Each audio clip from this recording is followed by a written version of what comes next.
The origins of Christmas stem from both the pagan and Roman cultures. The Romans actually celebrated two holidays in the month of December. The first was Saturnalia, which was a two-week festival honoring their god of agriculture, Saturn. On December 25th, they celebrated the birth of Mithra, their sun god. Both celebrations were raucous, drunken parties. Also in December, in which the darkest day of the year falls, the pagan cultures lit bonfires and candles to keep the darkness at bay. The Romans also incorporated this tradition into their own celebrations. As Christianity spread across Europe, the Christian clergy were not able to curb the pagan customs and celebrations. Since no one knew Jesus' date of birth, they adapted the pagan ritual into a celebration of his birthday. As part of the solstice celebrations, the pagan cultures decorated their homes with greens in anticipation of the spring to come. Evergreen trees remained green during the coldest and darkest days, so they were thought to hold special powers. The Romans also decorated their temples with fir trees during Saturnalia and decorated them with bits of metal. There are even records of the Greeks decorating trees in honor of their gods. Interestingly, the first trees brought into the pagan homes were hung from the ceiling, upside down.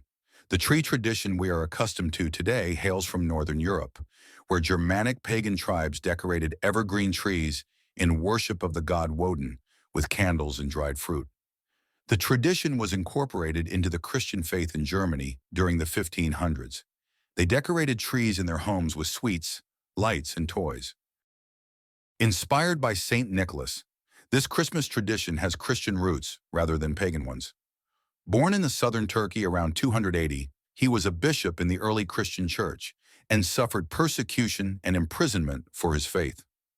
Coming from a wealthy family, he was renowned for his generosity towards the poor and disenfranchised. The legends surrounding him abound, but the most famous is how he saved three daughters from being sold into slavery. There was no dowry to entice a man to marry them, so it was their father's last resort. Saint Nicholas is said to have tossed gold through an open window into the home, thus saving them from their fate. Legend has it that the gold landed in a sock drying by the fire, so children started hanging stockings by their fires in hopes Saint Nicholas would toss gifts into them. In honor of his passing, December 6th was declared Saint Nicholas Day. As time went on, each European culture adapted versions of Saint Nicholas. In Swiss and German cultures, Christkind or Christkindl, Christ child, accompanied Saint Nicholas to deliver presents to well-behaved children. Yuletide was a happy elf delivering gifts via a sleigh drawn by goats in Sweden. Then there was Father Christmas in England and Père Noël in France. In the Netherlands, Belgium, Luxembourg, Lorraine, France, and parts of Germany, he was known as Sinterklaas. Claus, for the record, is a shortened version of the name Nicholas. This is where the Americanized Santa Claus comes from. Christmas in early America was a mixed bag. Many with Puritan beliefs banned Christmas because of its pagan origins and the raucous nature of the celebrations. Other immigrants arriving from Europe continued with the customs of their homelands. The Dutch brought Sinterklaas with them to New York in the 1600s. The Germans brought their tree traditions in the 1700s. Each celebrated their own way within their own communities. It wasn't until the early 1800s that the American Christmas began to take shape. Washington Irving wrote a series of stories of a wealthy English landowner who invites his workers to have dinner with him. Irving liked the idea of people of all backgrounds and social status coming together for a festive holiday.